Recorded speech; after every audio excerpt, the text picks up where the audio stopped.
今日同大家煮一個好適合帶飯嘅萵筍炒雞肉。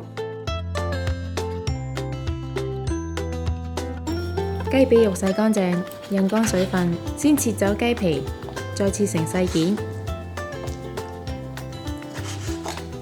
然後落料理酒、生抽、老抽、胡椒粉、生粉，醃15分鐘。薑同蒜頭切片，辣椒切開去籽，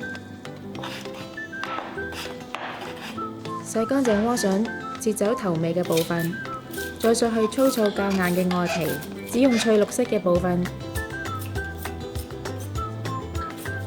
切成片狀備用。落少許油喺鑊中，開中火燒熱之後，先將雞肉炒到轉色，再盛起。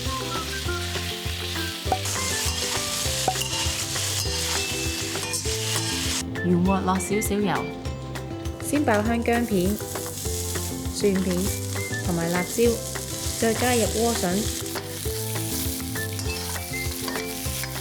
落少少水，炒多1至2分鐘。雞肉再回鑊，